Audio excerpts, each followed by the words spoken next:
really nice to have you on the show. This is Scott Talks. Thanks for tuning in.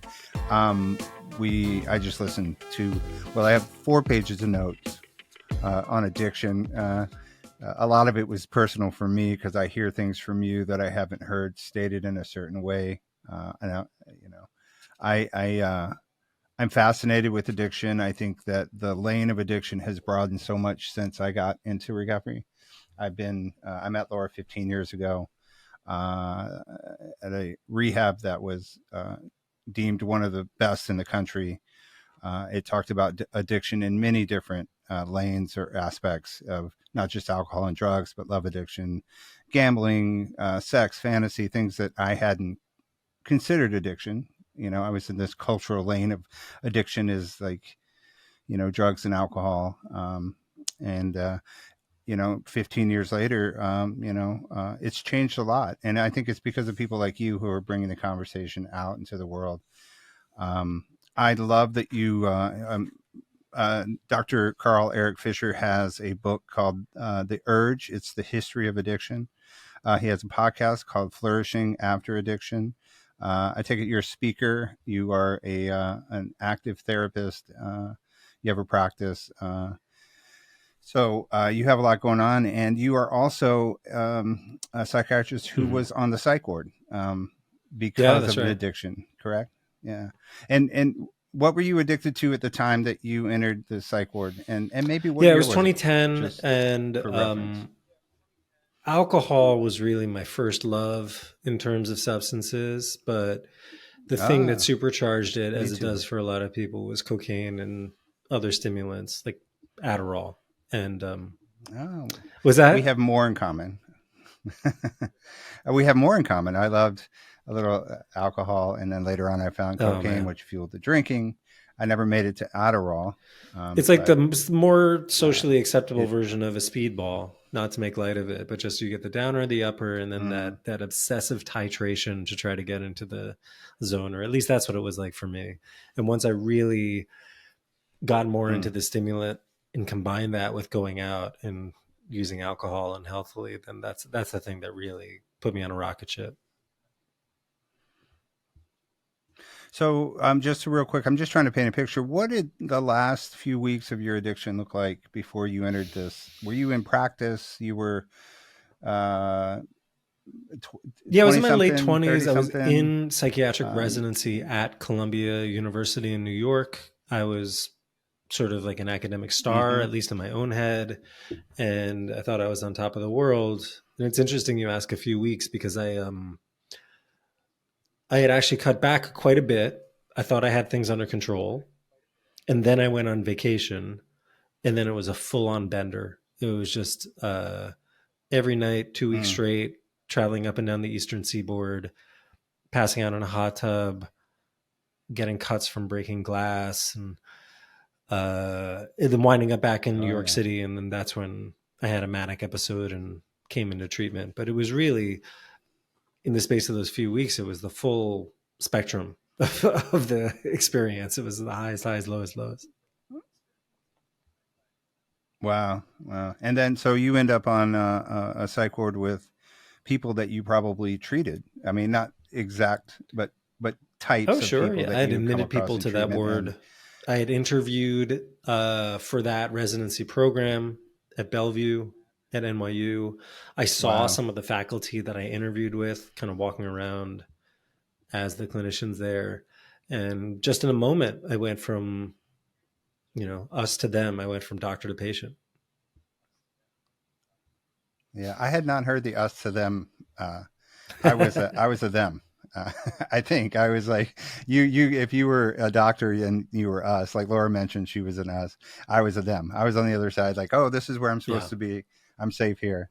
And I really enjoyed your conversation with Laura as you talked about sort of self-diagnosing your treatment at the time, and evaluating whether you were getting what you thought you needed.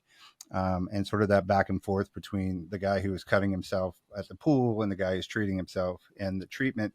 Did you find that that was something that scared you, that you had that duality in the moment, or was it just something that you went back and forth with without thinking about It it scared at the me time? terribly. And if you asked me in the moment, I doubt I would have been fully conscious of it. I think I was erecting all of these defenses Right. against the notion that I couldn't hide behind that persona, that facade of being healthy, functional, whatever. I was so invested in a view of myself as uh, healthy, excellent, deserving of love, however you want to put it. And that was Mm-hmm. exhausting. You know, it was truly, truly exhausting. Like the strategizing and the constant maintenance of that persona. And that's one of the gifts of recovery I got early on, is just being able to drop that bit by bit by bit by bit by bit. Yeah, I think when I heard the word peace and I was able to tell my truth, like somewhere in all of that mix, Mm, there's someone observing which is an odd thing, right? Like I thought that was crazy when I first got into recovery and they were like, what I want you to do is to watch yourself when you don't want to do something or when you want to do something. And I'd be like, yeah, that sounds sketchy. Like we're bringing in a third person here. But I started to kind of recognize that as my true intentional self, the person that wanted the best. And you said something interesting in the interview, was that there was a part of you that knew you just needed to stop. And that seemed like the answer. And I remember having that moment of like, if I could just stop this, right. maybe I could figure the rest out. Yeah. That's a hard place Yeah. to get to, huh? And that's what makes it such an individual journey, I think. Like you said, we can't eradicate addiction because there's so much complexity to it, right? Culturally, internally. But how can we help people to reach that point where we were just talking about, where you're like, how do I trust that internal self more?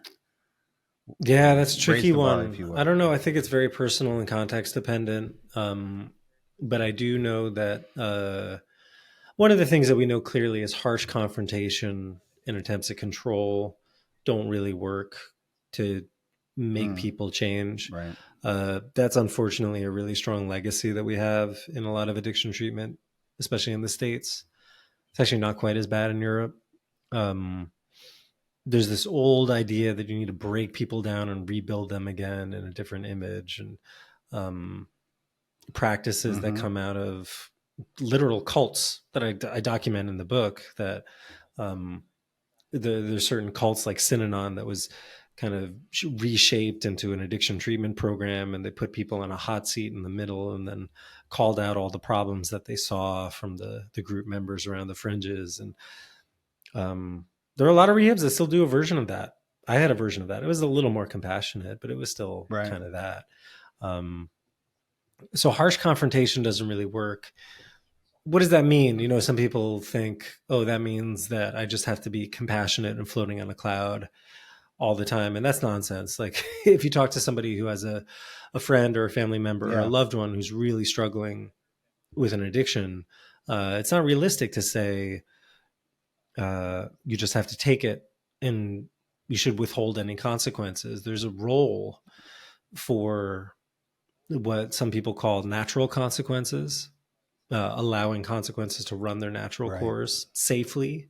And depending on the situation, right? Like that's a lot easier to do with marijuana than it is to do with, say, opioids, where the risks, you know, if your kid Sure. uses too much cannabis and they get a bad grade, that's a hell of a lot different stakes than, say, opioid problems.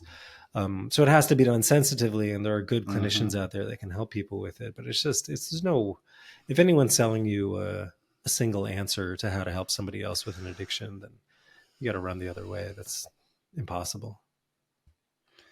Well, and I think that's the thing that makes it so complicated is that people want an easy, quick answer. Especially the family members, the people that love you, they want to know that you're going to be okay without having to worry. And I think for me, the decision to stay sober is a daily decision. It's a thing I wake up each day and Yeah. say, yeah, you know what, today I'm going to choose this because I know at any point I've seen people who, hang out for a while in recovery, and then, like you said, they go out with these catastrophic results immediately, and that's scary enough for me. But my family had to wait. They needed evidence. They needed to see me show up for myself for a while before they started to believe that. And you know, for them to make that choice each day seemed harder than for me at the time. And yeah, I'm really, let me ask you this real quick. I know it's a big question, but where do you think it's been, like, do you think that the education of addiction and the different aspects of it has grown substantially in the last decade and been really beneficial for our society as a whole? I think you have to say yes. I do think you say yes. I mean, obviously, it could be better, but I think there's a Mm, lot more awareness of the problem of addiction. There's been actual positive changes. Beth Macy's more recent book, Raising Lazarus, is a good example where she goes around to all different places, like red states, blue states, different situations, and finds that like universal common humanity where people are caring more for addiction, all the different interventions and ways people are uh, mm, supporting people with addiction. And there are definite positive changes in policy where some of the more difficult regulations are being lifted that used to stand in the way of effective addiction treatment, and there's more funding for treatment. And I also think that there's a way that we've lost some steam on addiction in terms of the public conversation, the cultural understanding of addiction. Back in 2018, 2019, I remember there being a lot of energy around an awareness about the opioid crisis and people talking about the rates getting higher and higher and higher.